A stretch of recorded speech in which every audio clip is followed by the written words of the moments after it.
Hi, everybody. Welcome to another video. And today's video is something that I've been thinking about for, I don't know, a week now. So I just thought I should share and we'll just get straight into it. I hope you've all had a lovely week so far, but go straight into the word. So I'm reading today from Matthew chapter 25 from verses 21 to 23. His master replied, "Well done, good and faithful servant. You have been faithful with a few things. I will put you in charge of many things. Come and share your master's happiness." The man with the 2 talents also came. "Master," he said, "you entrusted me with 2 talents. See, I have gained 2 more." His master replied, "Well done, good and faithful servant. You have been faithful with a few things. I will put you in charge of many things. Come and share your master's happiness." Now, I just wanted to, this video is particularly for anybody who feels as though, I'm putting a lot of things and I don't see myself progressing, or you're transitioning between careers, and you're at that point in life where you feel, how long is this going to go on for, or you're simply just wondering what the next phase in life is. Like, have I been forgotten by God? God, do you even remember me? Or you just feel a sense of discontentment with life generally. So this video is for you. Now, the scripture is we all know the story. It's one of the parables Jesus told, and this was about a master who was going away, and he gave talents or bags of gold to his servants, and to one he gave one, to the other he gave two, three, four, and five. And by the time he got back, the ones he gave 5, 4, 3, and 2 had doubled it, but the one he gave 1 had buried it in the ground for fear of losing the talent or the bag of gold. And here the master is saying, for the fact that the ones he gave doubled it, they have been faithful in that small thing. They've been able to grow in that small thing, and now they qualify for him to give them more things, right? So I just wanted to talk about this quickly in context with this, but pivoting a little bit into career and our life's work as human beings. What has God called us to do? Now, I'll tell you a quick story. One of the highlights, my career highlights, was working for a startup. At some point in my life, I was working for that startup, and believe me, my salary was at the time was equivalent to 400 US dollars. It was 400 US dollars. I was actually on a salary of 4,000 Rand at the time in South Africa. And when I was at that job, I did it to the best of my ability. And believe you me, it wasn't fun. Like, I would always be like, oh, this money is really small, because I was barely getting by. Like, with that amount of money, I constantly had to rely on my husband for support. But when I left that job, but I did it to the best of my, before I get to when I left the job, I did it to the best of my ability. I gave it my very all. Like, I delivered, and I was faithful in that job. I was faithful in that, even if the money was nothing to write home about. I was faithful, and that job gave me the confidence that I needed to transition into bigger roles later. And while I was faithful at that job, a colleague of mine saw me. She was an academic, right, at the startup, but I was in the marketing and communications division at the time. And she said, "The way you work so hard, I promise you, if you go to this other company, which was a bigger, like way bigger organization, you will make so much money if you work this hard, the way you work so hard." And that was how she gave me the hookup to that bigger company.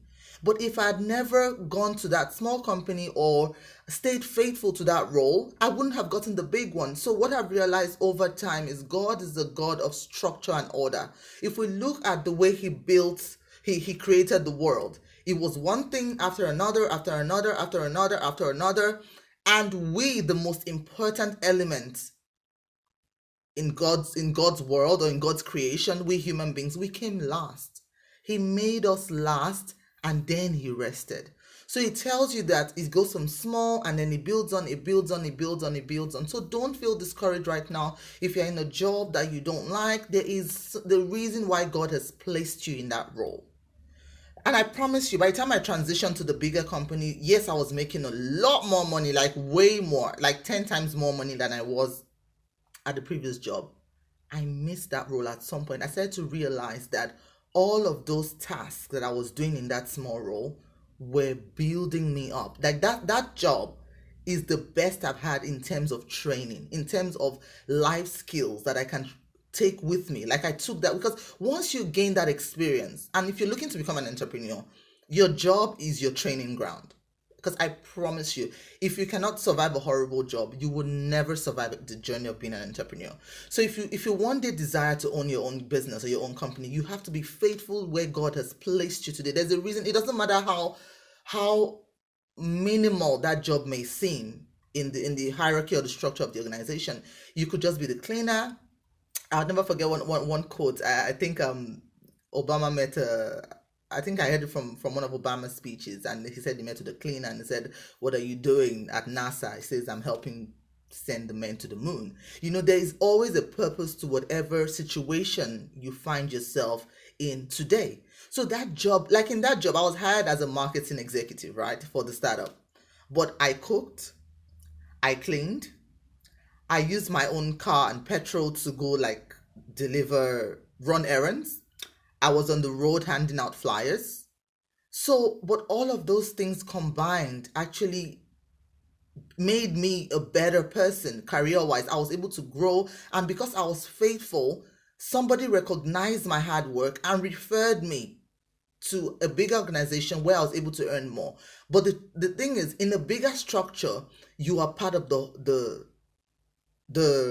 machine that keeps it all running. With a smaller place, you're able you become part of the decision making process. That's one thing I realized. So I just want to encourage somebody today to be faithful in that which God has called you to do.